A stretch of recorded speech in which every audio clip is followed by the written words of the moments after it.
우리가 있는 이 자리에 주님의 영광이 늘 함께 하심을 믿습니다. 함께 찬양하겠습니다.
네, 오늘 말씀은 누가복음 21장 29절에서부터 36절까지 말씀입니다.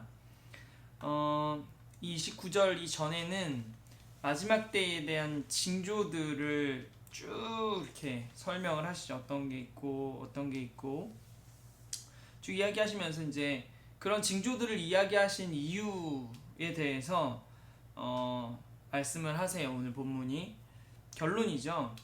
중요한 거죠. 왜냐하면 여러분들이 이런 징조들을 이야기하신 이유에 대해서 설명하실 때에 결국은 34절에 너희는 스스로 조심하라. 그렇지 않으면 방탕함과 술 취함과 생활의 염려로 마음이 둔하여지고 뜻밖의 그날이 덕과 같이 너희에게 임하리라.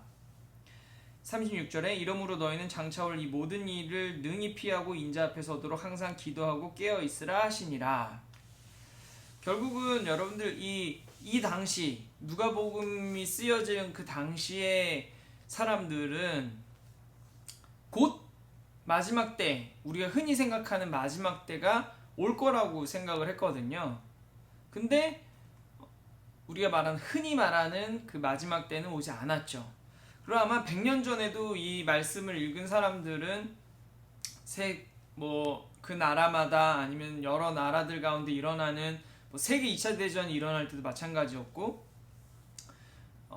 하나님의 때, 마지막 때다 라는 생각을 한 사람들이 정말 많았을 겁니다.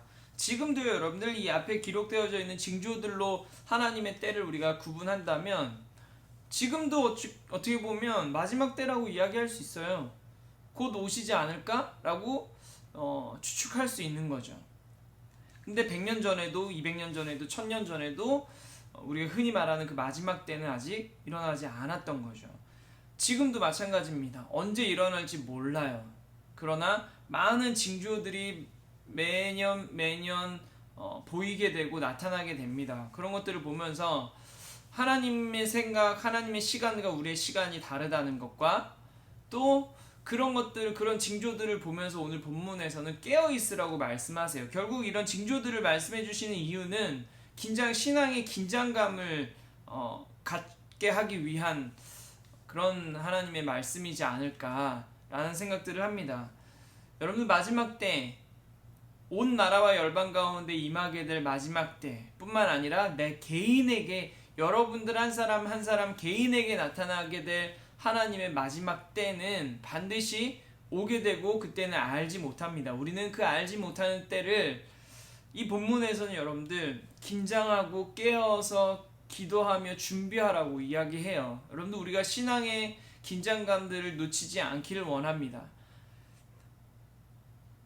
방탕함과 술 취함과 생활의 염려 이런 것들로 인하여서 여러분들 우리가 신앙의 긴장의 끈을 놓치고 생활의 염려에 또 방탕함에 나의 마음과 나의 생각과 나의 삶을 빼앗기지 않고 우리가 신앙의 긴장을 가지고 하나님 앞에 바로 서기 위하여 노력할 수 있는 저와 여러분들이 되어지기를 간절히 원합니다. 하나님의 마지막 때는 저와 여러분들에게 반드시 이루어질 것입니다. 반드시 나타날 것입니다. 그때 가서 우리가 후회하지 않고 지금부터 여러분들 그 다가올 하나님의 마지막 때를 기대하며 기다리며 우리 스스로를 하나님 앞에 온전히 세워나아갈 수 있는 저와 여러분들이 되어줄 수 있기를 간절히 원합니다. 함께 기도합시다. 여러분들 우리의 신앙의 긴장감을 위해서 기도합시다. 많은 부분 여러분들 해이해져 있지는 않습니까? 넋놓고 있지는 않습니까? 우리가 이 시간 함께 기도할 때에는 하나님 앞에 내 신앙의 긴장, 하나님 앞에 더욱더 나아가기 위한, 하나님 앞에 더욱더 바로 서기 위한 나의 신앙의 노력들이 결코 해이해지거나 풀리지 않을 수 있도록 하나님 앞에 더욱더 나아갈 수 있는 나의 모습이, 나의 삶이 될 수 있도록 우리 시간 같이 함께 기도하기를 원합니다. 함께 기도하시겠습니다.